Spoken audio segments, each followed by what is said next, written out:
Mary কমকে কয়েকবার ignore করার চেষ্টা করা হয়েছে।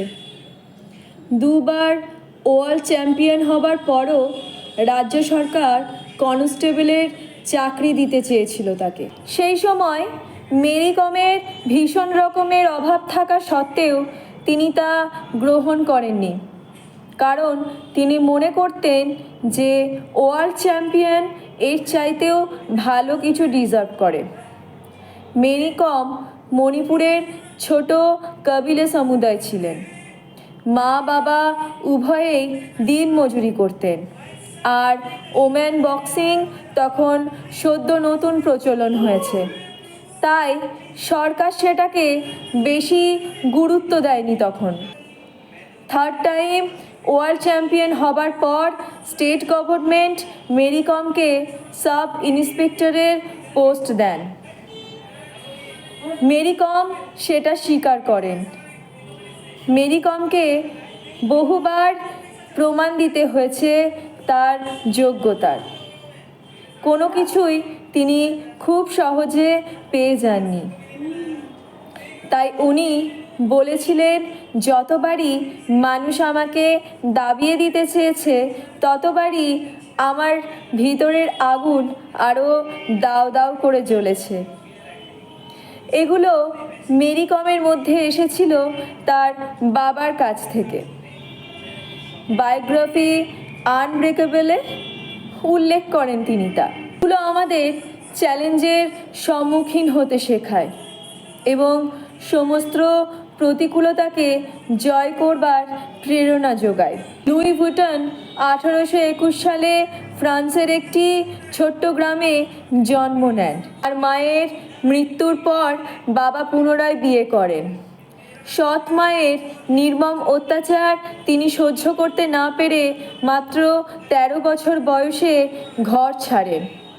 প্যারিসে তিনি রোমান মার্সেলের কাছে কারিগরি কাজ শেখেন এবং দক্ষ কারিগর হিসেবে খ্যাতি অর্জন করেন। তার গ্রাহকদের মধ্যে ফরাসি উচ্চবংশীয়রাও ছিলেন। 1853 সালে তিনি ফ্রান্স কুইন ইউজিনির ব্যক্তিগত বক্স মেকার এবং প্যাকার হিসেবেও নিযুক্ত হন, যিনি নিজের দমে দাঁড় করিয়েছিলেন 22 লাখ কোটি টাকার company. The archetypal woman of 19th century হলো একটি বই যা 19বিংশ শতাব্দীতে চিকিৎসাবিদ্যায় উৎকর্ষ সাধনকারী একজন বাঙালি নারী কাদম্বিনী গাঙ্গুলির অবদানের মূল্যায়ন করে। বইটিতে চিকিৎসাবিদ্যায় তার কৃতিত্ব এবং ব্রিটিশ সাম্রাজ্যবাদের বিরুদ্ধে তিনি কিভাবে প্রতিক্রিয়া দেখিয়েছিলেন তা তুলে ধরা হয়েছে। তার এই অসামান্য কৃতিত্বের পিছনে তার স্বামী দ্বারকানাথ গাঙ্গুলি ছিলেন ভীষণ সাপোর্টিভ। এটা থেকে এটাও বোঝা যায় যে পরিবার, বন্ধুবান্ধব এই সমস্ত কিছুর সমর্থন আমাদের জীবনে বিশেষ ভূমিকা রাখে।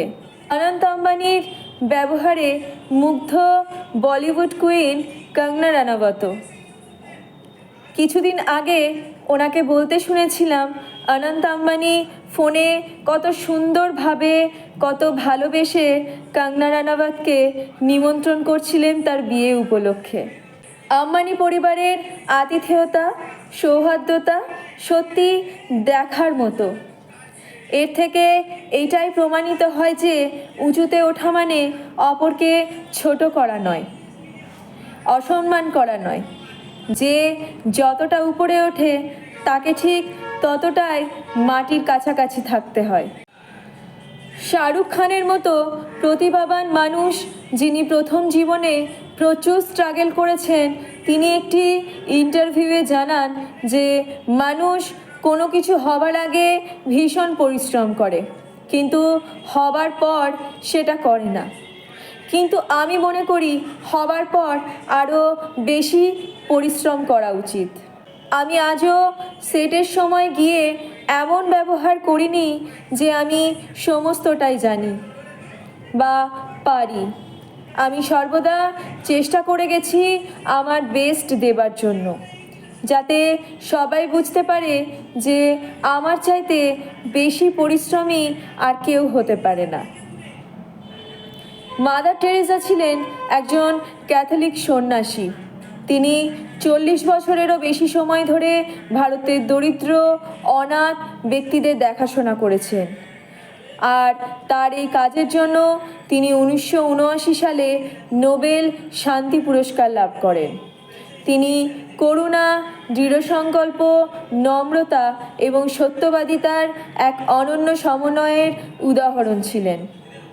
তিনি বিশ্বাস করতেন যে তিনি ঈশ্বরের কাজ করছেন, যা ভারতবাসীর হৃদয়ে আজও উজ্জ্বল দৃষ্টান্তের ন্যায় ধ্রুবতারার স্বরূপ। অন্যের ভালো করবার পাশাপাশি নিজেদের প্রতিও কিন্তু আমাদের যথেষ্ট যত্নবান হওয়া দরকার। এপিজে আব্দুল কালাম কিন্তু নিজের যত্ন নেবারও কথা উল্লেখ করেছেন। নিজেকে যত্ন করা, নিজেকে ভালো রাখা, এগুলোও কিন্তু সমানভাবে গুরুত্বপূর্ণ। আমি যদি নিজেকে ভালো রাখতে না পারি, নিজেকে ভালো না বাঁচতে পারি, তাহলে কখনোই আমি অপরকে ভালো রাখতে পারবো না বা ভালো বাঁচতে পারবো না। নিজের কথা ভাবা মানে কিন্তু কখনোই এমনটা নয় যে আমি ভীষণ স্বার্থপর একজন মানুষ। শাহরুখ খান একদিন নিজে বলেছেন যে সকালবেলা আমি উঠে শুধু নিজের কথা চিন্তা করি, নিজে কিভাবে আরও উন্নতি করা যায়, কিভাবে সব কিছু আরও ভালোভাবে করা যায়, আমি সেই কথা ভাবি। আমি কারোর কথা ভাবি না, আমি শুধু নিজের কথা ভাবি। তবে আমি কারোর ক্ষতি হোক সেটাও কখনো ভাবি না, আর আমি মনে করি এতে অপরাধের কিছু নেই। কঙ্গনা রানাওয়াতের একদিন একটি ঘটনা আমি শুনছিলাম। উনি বলছেন যখন উনি ফ্যাশন সিনেমাটি করছিলেন তখনও তিনি রিয়েল লাইফে ভীষণভাবে ড্রাগ অ্যাডিক্টেড ছিলেন। এমন পরিস্থিতির শিকার তিনি হয়েছিলেন যে হয়তো মৃত্যুই একমাত্র পথ, যেটা ওনার বেছে নেওয়া ছাড়া হয়তো আর কোনো রাস্তা ছিল না। কিন্তু ওই পরিস্থিতির মধ্যেও উনি একজন ওনার বন্ধুর সাথে দেখা হয়। তিনি ওনাকে ব্রহ্মচর্যের পালন করতে বলেন গোটা 1 বছর, মেডিটেশন করার কথা বলেন এবং ডিসিপ্লিনের মধ্যে থাকতে বলেন। আর তার ফলাফল আমরা আজকের কুইন কঙ্গনা রানাওয়াতকে দেখে বুঝতেই পারি তিনি কতটা পরিবর্তন করেছেন নিজের ব্যক্তিত্বের। দীপিকা পাডুকোনের মতন মানুষও কিন্তু 6 বছর একটানা ডিপ্রেশনের শিকার হয়েছিলেন। তারপর কিন্তু নিজের প্রচেষ্টায় সেই জায়গাটি থেকে বেরিয়ে আসতে পেরেছেন। পরিস্থিতি যতই জটিল হোক না কেন, যতই কঠিন হোক না কেন, আশার আলো সর্বদা নিজের মনের মধ্যে জ্বালিয়ে রাখুন, আর বিশ্বাস করুন অবশ্যই একটা না একটা পথ নিশ্চয়ই পাবেন।